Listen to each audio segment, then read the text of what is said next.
رقص گفتگو میں آداب۔ آج ہم اسلام آباد میں موجود ہیں اور ہمارے ساتھ ہمارے ایک بہت پرانے دوست اور اسکالر انعام الحق صاحب ہمارے ساتھ موجود ہیں، ڈاکٹر انعام الحق صاحب۔ ڈاکٹر صاحب جنرلوں کے خاندان میں سے ہیں، لیکن ان کا اپنا ایریا جو ہے ڈیفینس کے علاوہ انہوں نے قرآن اور اکنامکس جو ہے اس میں اور بینکنگ میں ان کا پروفیشن تھا۔ مستقبل بینک میں سینئر ایگزیکٹو تھے۔ اس زمانے کی بات ہے، آج سے کوئی 20-25 سال پہلے، جب میں اوپن یونیورسٹی اسلام آباد میں institute of Arabic and Islamic studies میں ہوتا تھا تو ڈاکٹر صاحب ایم فل کر رہے تھے۔ اس وقت سے ان سے ملاقات ہوئی اور دیکھا ان کا اس میں اپنے پروفیشن میں اور خاص طور پہ جو انٹرسٹ ریشنل انٹرپریٹیشن جو اسلام کی تھی اس کو دیکھتے ہوئے ان سے بہت قربت رہی۔ خاص طور پہ ان کی 2 کتابیں بہت مشہور ہیں، نظریہ پاکستان اور قرآن، اور دوسرا نظریہ خیر، فلسفہ اخلاق اور قرآن کی روشنی میں۔ یہ نظریہ خیر جو ہے یہ بیسیکلی ان کا پی ایچ ڈی کا ڈزرٹیشن بھی تھا۔ ڈاکٹر صاحب بہت شکریہ، آپ وقت دے رہے ہیں ہمیں۔ اپنا ہمارے ناظرین کے لیے تھوڑا سا آپ اپنا تعارف مزید کروایا۔ صاحب میں آپ کا بہت شکر گزار ہوں، آپ ہمارے بڑے پرانے دوست ہیں اور آپ کینیڈا سے تشریف لائے ہیں۔ تو ویسے میں تو بہت معمولی سا آدمی ہوں، لیکن مجھے 2-3 چیزیں جو ہیں وہ جس میں اپنی زندگی گزار رہا ہوں، ریٹائرمنٹ کے بعد قرآن کی میں بہت اسٹڈی کرتا ہوں، فلاسفی کا ہے وہ اس میں نے بہت زیادہ پڑھا ہے، اور فلسافیکلی جو ہے ہر چیز کو جو ہے دیکھتا ہوں۔ قرآن کی بھی تنقیدی طریقے سے پڑھ کے جو ہے وہ تب ایمان لایا ہوں، ایسے جو ہے عقیدے کے طور پر نہیں لایا۔ تو اس لیے میں ویسے تو میں نے گورنمنٹ کالج لاہور سے 1960 میں گریجویشن کی تھی، پھر اس کے بعد میں بینک میں چلا گیا، بینک ایگزیکٹو وائس پریزیڈنٹ رہا یہاں اسلام آباد میں ہی بہت دیر تک رہا۔ پھر میں ریٹائرمنٹ کے بعد ہر قسم کی جو ہے دنیاوی ایکٹیویٹی چھوڑ کے تو اب صرف پڑھتا رہتا ہوں یا لکھتا رہتا ہوں یا بولتا رہتا ہوں۔ یہ فیس بک وغیرہ میں میری پوسٹیں آتی رہتی ہیں، لوگ بڑی محبت کرتے ہیں اور اچھی زندگی گزار رہا ہوں۔ جو بھی ہوتا ہے قرآن کی اسٹڈی کے لیے، وہ جو مجھ سے بن پڑتا ہے اس کے لیے میں ایم اے بھی اسلامک اسٹڈی میں کیا، نوکری کے دوران جب کہ میں ایگزیکٹو وائس پریزیڈنٹ تھا اسی دوران کیا، اور پھر میں نے فیلڈ کی میں رہتے ہوئے ہی ایم اے کیا، پھر ایم فل کیا، پھر پی ایچ ڈی کی۔ پھر میں 73 سال کی عمر میں نے لا کالج میں بھی داخلے لے لیے، کیونکہ لا کی بڑی ضرورت تھی۔ جب تک قرآن کو سمجھ نہ ہو تو میں نے سمجھنے کا طریقہ یہ رکھا ہے کہ جس طریقے سے ہم کالجوں میں پڑھتے ہیں، جو طریقہ کار ہے، جو منطق کی تحقیق کی اور جس انداز سے بھی جو وہ پڑھاتے ہیں علمی، تو وہ انداز جو ہے وہ سارے اصول جو ہے ڈسکور تو آدمی نے کی ہیں۔ اب منطق جو ہے ارسطو کا تو ملکیت نہیں ہے، وہ تو اس نے ڈسکور کی ہے، بنائے تو قانون سارے خدا نے ہوتے ہیں۔ تو یہ تو عالمگیر قانون ہوتے ہیں جو کہ انسان ڈسکور کرتا ہے، قانون بنا نہیں سکتا وہ۔ تو یہ سارے اس بات کو ہم جو بھی کہہ سکتے ہیں کہ انسان سچائی کو یا ٹروتھ کو ڈسکور کرتا ہے، وہ موجود ہوتے ہیں۔ وہ کس طریقے سے ٹروتھ کرتے ہیں وہ دیا ہوا ہے۔ قرآن جو ہے اس کو کہتے ہیں الحق ہے۔ پھر الحق کی تعریف یہ ہے کہ الحق وہ ہے کہ جو آپ بات کرتے ہیں کہ وہ نتیجے کے طور پر محسوس انداز میں آپ کے سامنے آ جائے، تو اس کو الحق کہتے ہیں۔ یہ کوئی ذہنی یا اختراع نہیں ہے یا کوئی ذہنی بحث نہیں ہے، یہ تو ایک سیدھا سادہ جو ہے وہ آپ کے جتنے واقعات جو آپ کہتے ہیں، جو کلیم کرتے ہیں، وہ آپ نے بتانے ہوتے ہیں کہ جو آپ نے کہا ہے اس کے وہ نتائج ظاہر آ جائیں، تب وہ الحق کہلاتا ہے۔ تو الحق جو ہے وہ ایک ہی ہوتا ہے، باطل تو لاکھوں ہو سکتے ہیں، اور اگر الحق میں 1,00,000% کا بھی 0.01% بھی یا کوئی بھی فریکشن کا بھی جو ہے وہ اس میں اگر وہ اس کے مطابق نتائج نہیں آتے تو سارا باطل ہو جاتا ہے۔ لیکن یہ بتائیں کہ مطلب میں ایک دنیا دار آدمی ہوں، آپ الحق کہہ رہے ہیں اور اب الحق ایک ہوتا ہے۔ ہمارے پاس 72 تو وہ حدیث والے ہیں، اس کے علاوہ پتہ نہیں کتنے اسکول آف تھاٹ یا فرقے ہیں۔ ہم اسلام کی بات کرتے ہیں، اگر انسانیت کی بات کریں تو اس میں اور سوچیں بھی ہیں۔ تو اور جو خطرناک بات ہے، سوچ کا اختلاف یا مسلک کا اختلاف کوئی مسئلہ نہیں ہے، مختلف لوگ سوچتے ہیں، اس میں اختلاف ہو سکتا ہے، لیکن یہ گردنیں کاٹنے تک ہم آ جاتے ہیں، اور یہ ہماری 1400 سال کی تاریخ بھی ہے۔ تو وہ حق جو ہے وہ کیوں اس طرح حق سے ڈیریل کر رہا ہے ہمارے لوگوں کو؟ بڑی اچھی بات کی آپ نے۔ الحق کی جب میں بات کرتا ہوں، میں یہ قرآن کا کہہ رہا ہوں کہ قرآن الحق ہے، یہ نامی کتاب ہے، اللہ کی کتاب۔ وہ بھی تو قرآن کی بات کرتے ہیں سارے جو لڑ رہے قرآن ہیں، کی بات کرتے ہیں لیکن آمیزش کر دیتے ہیں۔ اگر آپ آمیزش نہ کریں قرآن کو قرآن سے، بلکہ لکھا ہوا ہے کہ یہ اگر جو ہے افلا یتدبرون القرآن، کیا تم قرآن پہ غور نہیں کرتے؟ اگر یہ قرآن جو ہے خدا کی کتاب نہ ہوتی تو آپ اس میں لاکھوں اختلافات پاتے ہیں۔ وہ تو خود کلیم کر رہا ہے کہ یہ خدا کی کتاب ہونے کا جو ہے ثبوت اس کا یہ ہے کہ اگر آپ تدبر کریں گے تو آپ کو کہیں بھی الحق سے جو ہے وہ ادھر ادھر جو ہے ہٹتی ہوئی کوئی چیز نظر نہیں آئے گی۔ اگر ہے تو یا پھر خدا کلیم غلط کر رہے ہیں یا پھر ہم غلط سمجھ رہے ہیں۔ ٹھیک ہے، مطلب آپ یہ کہہ رہے ہیں کہ یہ تو حق ہے، ہمیں سمجھنے میں بھی غلطی ہو سکتی ہے، اور کچھ لوگ اپنے مفادات کے لیے غلط سمجھا بھی رہے ہیں، ایسا بھی ہوگا۔ ٹھیک ہے، زن ہے، ہم تو زن کی بات کرتے ہیں نا۔ الحق جو ہے، الحق تو یہ ہے نا کہ 100% مطلب ذرا سی بھی امیزش ہو جائے، جیسے میں کہتا ہوں کہ یہ ناقابل تقسیم ہے، یہ ایک ہی ہے، باطل جو ہے لاکھ ہو جاتی ہے۔ اچھا، اب آپ آگے ہیں، جو ایک سیکولر وے میں جس کو لا کہتے ہیں، اور اب آپ لا بھی کر رہے ہیں یا کر لیا آپ نے، تو جو دنیا کا قانون ہے وہ وقت کے ساتھ ساتھ ضروریات بدلتی ہیں، قانون بدلتے ہیں، اس میں حرکت رہتی ہے، اس میں موومنٹ رہتی ہے اور تغیر رہتا ہے۔ بعض اوقات کسی قانون کی ضرورت نہیں ہوتی، مثلا میں یہ کہوں کہ سائبر لا، انٹرنیٹ کا قانون آج سے 20 سال پہلے بھی کوئی سوچ بھی نہیں سکتا تھا، جب یہ موجود ہی نہیں تھا، اب اس کی ضرورت پڑ گئی پارلیمنٹ لیجسلیچر کو۔ تو جو قرآن کے قانون کی آپ بات کریں گے یا وہ کریں گے تو اس میں کوئی اصول ملیں گے یا اس میں ڈیٹیل بھی ہوگی؟ مطلب ڈیٹیل میں ہوگی تو پھر تو میں سمجھتا ہوں یہ آپ نے بات صحیح کی ہے کہ قرآن خود یہ کہتا ہے کہ بھئی جو آپ سے پہلے امت تھی وہ گزر چکی ہے، وہ جو کرتے رہے ہیں ان کے سامنے آ جائے گا، تم جو کر رہے تمہارے سامنے آ جائے گا، تم سے یہ پوچھا بھی نہیں جائے گا کہ وہ کیا کرتے رہے ہیں، بلکہ یہ جو ہم نے تمہیں بصارت، حواس اور یہ مائنڈ دیا ہے جس سے تم غور و فکر کرتے ہو، ان سے پوچھا جائے گا کہ ان سے تم نے کیا کام لیا ہے، اس کے آپ جواب دیں۔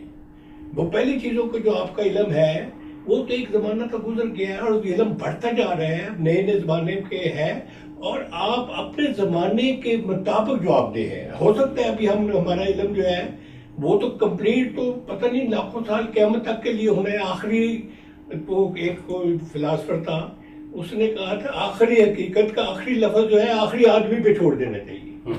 تو یہ تو آپ کے ساتھ آپ کی بات صحیح ہے، لیکن آپ اپنے حساب سے اپنے جو زمانہ ہے، جو وہاں زمانے کے مطابق جس علمی سطح پر پہنچ چکے ہیں، وہ آپ کی جو ہے آپ اس بات کے جواب دیں کہ آپ وہاں پہ پہنچ کے اس کا علم حاصل کریں اور اس کے آپ جواب دیں گے۔ اگر بعد میں اگر کوئی آپ کا علم انکمپلیٹ بھی ہو جاتا ہے تو یہ نہیں کہ آپ تو پھر اپنے حساب سے تو صحیح ہوگے نا، آپ نے اپنے زمانے کے مطابق کرنا ہے، تو وہ تو زمانے کے ساتھ چینجز آتے رہتے ہیں۔ اور یہ قرآن نے اصول بھی اس لیے دیے ہیں کہ بھئی جزیات میں تو چینجز آتی رہتی ہیں، جزیات میں تو وہ آپ جو ہے آپ اپنے حالات کے مطابق لوگوں کی جو ہے وہ مختلف ممالک ہیں وہ اپنے مطابق وہ بنا لیتے ہیں، لیکن اصول جو ہے وہ غیر متبدل ہیں، ان میں تبدیلی نہیں ہو سکتی، ناقابل تغیر ہیں، ان کے حدود کے اندر رہ کے جزیات آپ بنا سکتے ہیں، نہیں تو الحق نہیں رہے گا۔ آپ ایک ریشنل اور اس طرح کی انٹرپریٹیشن کے اسلام کو آپ نے سمجھا، اور آپ نے خود بھی بتایا کہ آپ لا سے الہ کی طرف آئے ہیں، ایسے نہیں کہ ماں باپ مسلمان تھے تو آپ نے قرآن کو مان لیا، اور اس میں علامہ غلام احمد پرویز صاحب سے بھی آپ بہت متاثر ہوئے، اور اس میں ادارت الاسلام کے آپ کو چلاتے بھی رہے ایک زمانے میں، اور جنرل احسان الحق صاحب نے تو بہت کنٹریبیوٹ کیا پرویز صاحب کے بعد، انہوں نے درس کا سلسلہ انہوں نے جاری رکھا اپنی زندگی تک، اور جو طلوع اسلام رسالہ ہے جس کا علامہ اقبال نے، ناظرین اس کا اجرا کیا تو اس میں بھی آپ کنٹریبیوٹ کرتے رہتے ہیں اور مسلسل آپ کی چیزیں آتی رہتی ہیں. پرویز صاحب کے بارے میں ایک ایسا پاکستان میں 60s سے شروع ہوا اور وہ ایک طوفان اٹھا اور ان پہ کفر کا فتویٰ بھی آیا اور سارے علماء حضرات ایک طرف ہو گئے. تو اس طرف جانا اور اس سے متاثر ہونا یہ ڈیفیکلٹ چیز نہیں تھا, اور کس چیز کی وجہ سے آپ اس کے ساتھ رہے؟ یہ بھی آپ کا ہے. آپ میں صاحب واضح کرتا ہوں کہ میں غلام محمد پرویز صاحب میں شاگرد رہا ہوں. وہ میرے استاد تھے, فیملی فرینڈ بھی تھے اور بہت زیادہ ان کے ساتھ رابطہ رہتا تھا میرا. وہ ان کی یہی تھنکنگ جو ہے, بلکہ میں تو جس وقت ان کا ایک پہلے طاہرہ کے نام خطوط پڑھا تو میں پریشان ہو گیا کہ ہمیں تو بتایا کچھ جاتا تھا, لیکن یہاں تو جو چیزیں ہیں اس میں تو عورت جو ہے, جیسے وہ علامہ اقبال نے کہا ہے کہ اگر میں مسلمان نہ ہوتا اور مجھے یقین نہ ہوتا کہ قرآن جو ہے وہ خدا کا کلام ہے تو میں نے سمجھنا تھا کہ یہ کسی عورت نے لکھا ہوا ہے. اتنی اہمیت دی گئی ہے عورت کو, اور ہم کس طریقے سے سوچتے ہیں. تو اس چیز نے مجھے ان کی طرف پھر راغب کیا. میں گیا تو وہ ساری ان کی تھنکنگ جو تھی وہ یہی تھی کہ آپ قرآن کو جو ہے اپنی علمی سطح پر جو آپ کی ہے اس پہ قرآن خود کہتا ہے کہ جو میری سنت رسول کو کہتا ہے, رسول تم ان کو کہہ دو کہ میری سنت یہی ہے, سبیلی جو میری یہی ہے کہ میں خود بھی غور و فکر سے تدبر سے قرآن پہ ایمان لاتا ہوں, اور اب میری امت بھی ایسا کرتی ہے, جو میری امت اتباع کرتی ہے وہ بھی ایسا کرتی ہے. اگر آپ نے اپنی فکر سے ایمان نہیں لاتے تو وہ فکر اور اس کے بغیر جو ہے اپنی رضامندی سے, اور وہ تو پھر آدمی جو ہوتا ہے نا وہ اس کو تو وہ کہتے ہیں ایسے انسان جو یہ نہیں کرتے تو وہ فلسفہ جو ہے وہ ان کو جانوروں کے مقام پہ رکھتا ہے, اور قرآن کہتا ہے یہ جانوروں سے بھی بدتر ہے. تو یہ تو وہ ایمان ہی نہیں ہے جس میں آپ غور و تدبر کے بعد از خود جو ہے اپنی رضامندی سے جو ہے نا نہیں لاتے, اس کا کوئی فائدہ بھی نہیں ہے اور وہ ایمان بھی نہیں ہے. تو جب میں نے یہ دیکھا ان کے اصولوں پہ, اور وہ ان کے متعلق آپ بات صحیح ہے کہ مکتب ملا نے جو ہے ان کا نام بہت زیادہ بدنام کیا ہے, 1000 سے زیادہ علماء کرام نے ان پہ کفر کا فتویٰ بھی لگایا ہوا ہے. لیکن مین چیز جو وہ کہتے ہیں کہ یہ منکر حدیث ہے. اب منکر حدیث کیسے ہوتا ہے؟ حدیث کی کتابیں یہ پڑھی گئی ہیں, ساری پڑھی گئی ہیں, وہ ان کو کوٹ بھی کرتے ہیں. ان کی جو وہ انہوں نے رسول اکرم کی سیرت پہ لکھی ہے معراج انسانیت, اور وہ حضرت عمر کے متعلق جو شاہکار رسالت لکھی ہے اس میں تو انہوں نے سینکڑوں حدیثیں کوٹ کی ہوئی ہیں. صرف وہ یہ کہتے ہیں کہ ایسی حدیث یا تاریخ کا جو واقعہ جو قرآن کے خلاف ہو اور جو رسول اکرم جو تو واقعہ یہ بھی حدیث ہے کہ حضرت عائشہ نے کہا یہی تھا کہ آپ رسول اکرم کے خلاف کے متعلق مجھ سے پوچھتے ہیں, ان کا خلاف قرآن تھا. تو وہ قرآن کے خلاف تو بلکہ لکھا بھی ہے, قرآن میں لکھا بھی ہے کہ آپ اس کے خلاف جا ہی نہیں سکتے تھے. وہ ان کو جو جب وحی کا سلسلہ ہے تو وحی کے سلسلے میں جب ڈائریکٹ آتا ہے تو آدمی اس کے خلاف ایسے بھی نہیں جا سکتا.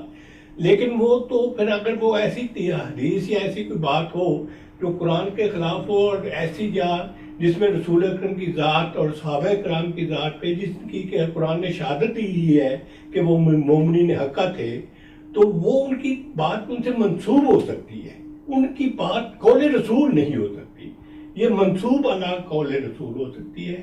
تو وہ اس کو آپ اس پہ پرکھیں, اگر اس کے مطابق آتے ہیں تو ایک ہسٹری کی بات ہے, وہ تو ہسٹری مانتے ہیں. وہ تو اس کا مطلب یہ ہوا کہ حدیث کی جو ہمارے پاس مجموع ہے بیسیکلی یہ آرل ہسٹری سے کمپائل ہوئے ہیں اور 200-250 سال کے بعد ہوئے ہیں, تو اس میں گنجائش موجود ہے کہ وہ ہسٹری آرل ہسٹری ہے, اس میں غلط صحیح کہیں ہو سکتا ہے, لیکن کرائیٹیریا جو ہے وہ قرآن ہے. یوں ہے. یہ دیکھیں ایک تو ہسٹری ہوتی ہے نا, ایک ہوتی ہے سائنس آف ہسٹری. کو سائنس یہ ساری جو ہوتی ہے قانون شہادت ہوتا ہے نا. ہسٹری جو ہوتی ہے قانون شہادت ہوتا ہے کہ آپ نے اپنی آنکھوں سے دیکھا ہے, ایکٹ ہوتے ہوئے دیکھا ہے, آپ موجود تھے, یہ تھے. اگر آپ کہیں کہ میں نے کچھ سنائی بات کی ہے, جیسے کہ ہم دیکھتے ہیں ہماری ہسٹری میں ہے اور وہ اتنی دیر سے آ رہی ہے, کسی نے لکھی بھی نہیں ہوئی ہے, آپ ایسی شہادت اگر جا کے عدالت میں پیش, وہی جو عدالت میں پیش کرتے ہیں وہی شہادت ہوتی ہے نا. آپ عدالت میں چلی گئے تو عدالت والے تو آپ کو سنے گی نہیں. لیکن آپ یہ بتائیں کہ حدیث میں ایسا بھی ہو سکتا ہے کہ رپورٹ صحیح ہوا ہو لیکن رسول اللہ نے یا اس زمانے کے حالات کے مطابق جزیات دی ہوں جو کہ آج کے لیے وہ امپلیمنٹ نہیں کرتی. ایسی بھی تو گنجائش ہو سکتی ہے. یہی بات ہے. آپ نے بات کی تہ تک پہنچ گئے ہیں کہ جو رسول اکرم نے جو باتیں کی تھی، اب تو سارا قرآن انہوں نے جو ہے نافذ کرتے تو ان کے پاس وقت ہی کہاں تھا. وہ یا تو جنگیں لڑتے رہے یا پھر یہ نظام جو ہے قرآن کا ان پہ بدتریج جو ہے نظر ہوتا رہا ہے، اس کو وہ آگے پہنچانا تھا، محفوظ بھی کرنا تھا ان کو. تو وہ تو ان کی باتیں تو تقریباً جو وہی کرتے تھے جو قرآن میں ہے، لیکن منسوب ان سے جو ہے ایسی باتیں ہو گئی ہیں جو کہ قرآن کے جو ہے وہ خلاف جاتی ہیں، علم کے خلاف. بلکہ ہمارا جو ہے ہمیں کتابوں میں پڑھایا جاتا ہے یہ اسلامک اسٹڈی میں کہ جو حدیث قرآن کے خلاف ہو، رسول اکرم کی شان کے خلاف ہو، صحابہ کے کرام کے خلاف ہو، تاریخ کے خلاف ہو، عقل کے خلاف ہو، جس میں چھوٹی سی بات کا زیادہ اجر دیا گیا اور بڑی چیز کو کم کر کے دکھایا ہو. 15-16 ریزن ہے. وہ تو کہتے ہیں وہ ان حدیثوں کی ویلیو نہیں ہے. لیکن مصیبت یہ ہے کہ وہ کہتے ہیں لیکن عمل نہیں کرتے. جب ضرورت پڑتی ہے اس حدیث کی تو اس کو سامنے لے کے آ جاتے ہیں. اپنے وہ غور و فکر نہیں کرتے نا، عمل نہیں کرتے. کیا غور و فکر نہیں کرتے یا بدنیتی بھی ہے کہیں؟ بدنیتی جو ہے وہ کہیں کہیں ہو سکتی ہے، لیکن زیادہ جو ہے وہ غور و فکر جس طریقے سے یہ ہو گیا ہے وہ احترام ہو گیا ہے، اعتقاد ہو گیا ہے، اعتقاد بن گیا، ایمان بن گیا، اور بغیر سوچے سمجھے. پڑھتے نہیں ہیں لوگ، پڑھتے نہیں ہیں. ان کا وہ اگر آپ اس کو تنقیدی علمی تحقیقی اور تنقیدی اور وہ اپنا لاجیکلی دیکھیں اس کو، تو وہ تو اس کے بعد جو ہے وہ تو پھر یہ چیزیں جو ہے یہ اس پہ نہیں اترتی. یہ حدیثیں جو ہے جو ایسی چیزیں جو ہیں جو اب کئی چیزیں ہیں وہ ایسی جو ہے جو نہیں اترتی. وہ سارے کہتے ہیں ہمارے بھری ہوئی ہیں کہ یہ کمزور حدیثیں ہیں، یہ وہ حدیثیں ہیں. ایون اس کا معیار کیا ہے؟ اب یہ جو ہے آپ نے سیاست کا کہا ہے لیکن وہ ان کو سنت کا نام دے دیتے، بتاتے بھی نہیں ہیں. ہمارے کانسٹیٹیوشن میں بھی لکھا ہے کہ قرآن اور سنت کے کریں، لیکن سنت قرآن کی تو کتاب ہے، لیکن سنت کی آپ سیاست کی بات کرتے تو شیعہ کی تو 4 کتابیں علیحدہ ہیں. اس کے علاوہ وہ تو اس کو مانتے نہیں ہیں. وہ بھی مسلمان ہے، ابھی مسلمان ہے، فرق تو دونوں میں نہیں ہے. وہ ان کے مطابق وہ آپ کی صحیح جو 6 حدیثیں ہیں وہ صحیح نہیں ہے، آپ کے مطابق ان کی حدیثیں صحیح نہیں ہے. تو یہ تو خود پریکٹیکلی تو خود بھی جو ہے وہ جو کہتے ہیں اس پہ عمل بھی نہیں کرتے. ہو بھی نہیں سکتا نا، کیونکہ یہ تو زمانے جیسے آپ نے کہا زمانے نے تو آگے جانا ہے. تو یہ تو آؤٹ ڈیٹڈ علم ہے نا زیادہ. ان کا تو یہ تو ایک امت سے چلی گئی، جو انہوں نے کہا کیا وہ اپنے ساتھ لے گئے ہیں، ان کا اجر ان کو ملے گا. آپ سے تو پوچھے نہیں جائے گا کیا؟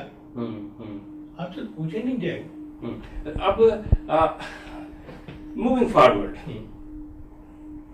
آپ بڑے کلیئر ہیں اپنے قرآن کے بارے میں بھی، قرآن کے نظریہ شر کے بارے میں، نظریہ خیر کے بارے میں بھی، قرآن کے اکنامک سسٹم کے بارے میں بھی، اور قانون سازی کس طرح کرنی ہے قرآن کی روشنی میں، ان چیزوں میں. لیکن سارے تو آپ کی طرح کے سوچ کے نہیں ہیں. میرے اپنے دوستوں سے اس طرح کی جو اس فکر کے ہیں ان سے یہی بات ہوتی ہے کہ جب آپ کا جو نریٹیو ہے، آپ کا جو بیانیہ ہے وہ ہے کہ جی قرآن اور اسلام اور خدا کا قانون نافذ ہونا چاہیے اس دھرتی پہ، وہ پھر مولوی کے اسلام کی طرف ہو جاتے ہیں. وہ کہتے ہیں ان کو زیادہ پتہ ہے، یہ تو کلین شیو لوگ ہیں، ان کو کیا پتہ. اور اس کے لیے خاص جبہ اور امامہ اور داڑھی بھی ہونی چاہیے. ایک تو یہ ہے، اور یہ نہ بھی ہو تو وہ یہ کہتے ہیں کہ بھی ان کی انٹرپریٹیشن، پھر وہ ان کا جو نریٹیو ہے وہ رول کر جاتا ہے. میں آسان لفظوں میں کہ آپ ان کی پچ پہ کھیل رہے ہیں اور پھر وہی آپ کو باؤنس ماریں گے. اس میں 2 باتیں ہیں. آپ میری بات سمجھیں نا؟ میں سمجھ گیا ہوں بات آپ کی، اور یہ بڑا ریلیونٹ کوشچن ہے کہ بھائی اس میں جو ہے نا سب سے زیادہ جو ہوتا ہے نا وہ علامہ اقبال نے کہا ہے کہ منکر او گھر شوی منکر خیش مشو. اگر آپ خدا کے منکر ہو جاتے ہو تو خدا کو کوئی فرق نہیں پڑتا، ہو جاؤ بے شک، لیکن اپنی ذات کے منکر نہ ہو جانا. یہ ہوتا ہے اپنی ذات جو ایک کانسیپٹ دیا ہے نا قرآن نے کہ آپ کا جسم جو ہے وہ تو حیوانی جسم ہے ایک قسم کا، وہاں سے ارتقا کرتا ہوا ہے. ایک آپ جدید مخلوق اس وقت بنتے ہو جب اللہ نے آپ کے علم کی صلاحیت ودیت کر دی ہے، اور دوسرا نفخہ میں روح کا مطلب قوت ہوتا ہے کہ انہیں الہاتی ڈیوائن انرجی جو آپ نے دے دی ہے، جس سے آپ خود مختار ہو گئے، جو جیسے کہ اللہ نے خود مختار ہے تو اپنی مرضی سے، تو پھر آپ کا ایک کریکٹر بن جاتا ہے، ذات بن جاتا ہے. ایسے فیصلے جو آپ اپنے علم اور اپنے خود مختار ارادے سے انتخاب کر کے کہتے ہیں، ان اعمال کو آپ کی ذات کہا جاتا ہے. ایک غیر بڑی چیز ہے، نظر نہیں آتی، لیکن یہ جتنے آپ کے اعمال ہیں وہ آپ کی ذات کا پارٹ ہوتے ہیں. تو یہ ایک، میں تو اپنے دوستوں سے کہا کرتا ہوں کہ آپ ساری چیزیں چھوڑ دیں، ایک اصول یاد رکھیں. وہ اصول قرآن کا دیا ہوا اصول ہے کہ ہر وہ چیز، ہر وہ نظریہ جو پوری نوع انسانی کے لیے منفعت بخش ہے وہ آپ کے، وہ خیر ہے، اور جو اس کے خلاف ہے تو وہ اس میں امتیازی سلوک جہاں کہیں آ جاتے ہیں. ایون کانٹ نے کہا تھا کہ بھئی پہلا اصول کانٹ کا اخلاقی اصول یہ ہے کہ تم ایسے کام کرو کہ تم چاہو کہ تمہاری جو تم خود مختار ساورن بن کے یہ ساری دنیا سے جو ہے نا ایسے وہی کام کرانا شروع کرا دو. یعنی وہ اس طریقے کے جو آپ کام کرتے ہیں وہ آپ سمجھیں کہ یہ ساری دنیا میں یہ اصول رائج ہو جائے گا. تو ہر کسی کو، کسی کے جو ہے، کسی کی مفاد کے یا کسی کے انٹرسٹ میں جو ہے نا وہ مفاد کلی ہونا چاہیے، کسی کے خلاف نہیں جانا چاہیے. باقی جو ہے آپ جیسے جو ہے کہ آپ اپنے مال سے بڑھتے جائیں گے، درجہ ہوتا جائے گا، وہ آپ سب میں ہے، کسی کے خلاف تو نہیں جاتا کوئی. اس نہیں ٹھیک ہے، مجھے اپنے سوال کا جواب نہیں دیا، میں پھر کہتا ہوں کہ ریاست، آپ کہہ رہے ہیں کہ ریاست کے ذریعے جو قرآن کا اصول ہے، قرآن کے قانون ہے، وہ نافذ کروائے جائیں. آپ اس پہ ایگری کرتے ہیں؟ قرآن نے اصول یہ دیا ہے نا، تو یہ ریاست نہیں کرانا ہے. اچھا ٹھیک ہے. اب آگے سوال جو قانون و ریاست جو ہے ایسا بنائے جس میں نوع انسانی کی منفعت کا کوئی امتیازی سلوک ہو جائے تو وہ قرآن کے خلاف ہوگا، خیر کے خلاف. لیکن یہ تو آپ کہہ رہے ہیں اور میں بھی سمجھتا ہوں کہ صحیح ہے، ٹھیک ہے. لیکن میجارٹی جو مسالک کی ہے، جن کی اتنی بڑی فالوئنگ ہے، وہ جب قرآن اور رسول کی اور اسلامی نظام کی بات کرتے ہیں، وہ ہمیں پتہ ہے کہ وہ اس میں ڈسکریمنیشن بھی آ جاتی ہے ان کے قوانین میں. اور اب کس طرح ایک جگہ پہ لایا جائے اور لوگوں کو بتایا جائے کہ کون سا صحیح اسلام ہے. اب لوگ ہر مسجد سے ایک آواز پریکٹیکل بات کر رہے ہیں کہ پریکٹیکلی کیسے ہونا چاہیے. جی ہاں. تو یہ میں نے قرآن سے جو اخذ کیا ہے، جو میں نے اپنے لکھا بھی ہے، وہ یہی لکھا ہے کہ یہ جو بھی اب میں کوئی بات کرتا ہوں، آپ کرتے ہیں، یہ ہماری رائے ہوتی ہے. قانون جو ہوتا ہے وہ اسٹیٹ نے بنانا ہوتا ہے، بتدریج بنانا ہوتا ہے. کبھی وہ ہو سکتا ہے کہ وہ صحیح قانون نہ ہو لیکن بعد میں وہ صحیح ہو جائے گا. قرآن بھی تو بتدریج ہوتا رہا ہے نا. انٹرسٹ جو ہے وہ آخری دنوں میں رائج ہوا تھا، پہلے اس سے پہلے سارے وہ انٹرسٹ کھاتے رہتے. قانون کے مطابق اگر آپ لافل زندگی گزارتے ہیں جہاں قانون خداوندی ابھی پوری طرح رائج نہیں ہوا، تو یہی ہے جو اسلام چاہتا ہے آپ سے. وہ انقلاب چاہتا ہے، قلب کی تبدیلی چاہتا ہے، فساد نہیں چاہتا. تو قلب کی تبدیلی آپ نے جو کرنی ہے کہ یہ اصول آپ نے ذہن میں رکھنا ہے کہ بھائی یہ جو میں اصول بنا رہا ہوں، جو نظریہ پیش کر رہا ہوں، اس نظریے میں کوئی امتیازی نشان نوع انسانی کے خلاف کوئی امتیاز تو نہیں بڑھتا جاتا. اگر امتیاز نہیں بڑھتا جاتا تو پھر قرآن کا منشا یہی ہے، آپ کے فلسفے کا بھی یہی منشا ہے. ایون جو ہے اب میں دیکھتا ہوں، میں تو چونکہ پڑھتا رہتا ہوں کہ یہ علماء جو ہے، فلاسفر جو ہے، انہوں نے ایک کانسیپٹ دیا ہوا ہے عالمگیریت کا، یونیورسلزم. اب یونیورسل جو ہے اس میں جو ہوتا ہے وہ وطن کی تو گنجائش ہی نہیں رہتی. جیسے اقبال نے کہا ہے، ان تازہ خداؤں میں سب سے بڑا وطن ہے، جو پیرہن اس کا ہے وہ مذہب کا کفن ہے. تو اب وطنیت ہر جگہ ہے. وہ جو ہے وہ جو فلاسفر ہیں آپ کے، وہ تو قریب اپنی عقل کے ذریعے سے ہی کافی حد تک جو ہے قرآن کے قریب پہنچ چکے ہوئے ہیں، جو وہ کانسیپٹ ہے اپنی عقل کے ذریعے سے ہی. لیکن جو یہ ہمارے جو ہے نظام سرمایہ دار والے، یا جو وہ کہتے ہیں قارون ہوا، ہارون ہوا اور فرعون ہوا، یہ جو تینوں نمائندے ہیں، ان کو وطن سوٹ کرتا ہے. یہ ان کو اپنے مفاد کے لیے استحصال کرنے کے لیے جو چیز سوٹ کرتی ہے وہ اس کو وہ اس کی تعویلیں نکال کے اس میں ڈال دیتے ہیں. اور وہ مولوی جو ہے ان کو وہ ان کو اعلیٰ کار بنے ہوئے ہیں، وہ ان کو لوگوں کو جو ہے